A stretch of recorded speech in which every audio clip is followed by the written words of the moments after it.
Sepasang pesawat serang Su-25 Angkatan Udara Rusia kembali beroperasi pada posisi pasukan Ukraina.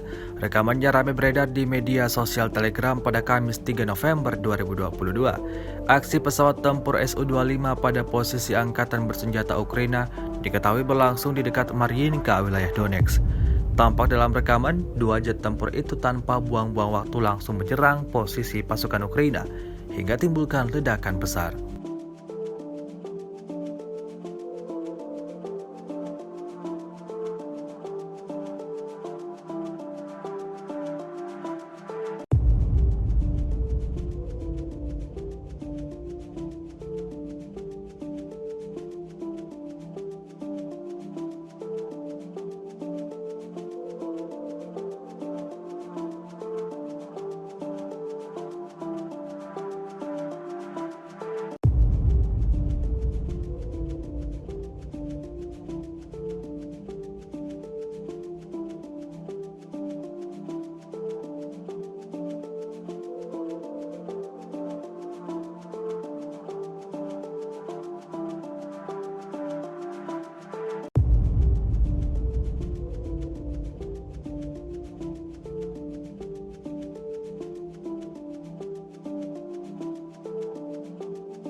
Rusia melaporkan secara total 330 pesawat Ukraina, 167 helikopter, 2.414 kendaraan udara tak berawak, 384 sistem rudal anti pesawat dieliminir sejak awal operasi khusus.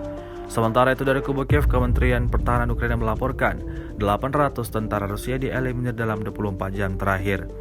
Sebanyak 73.270 prajurit Rusia meninggal sejak awal konflik hingga hari ke-252.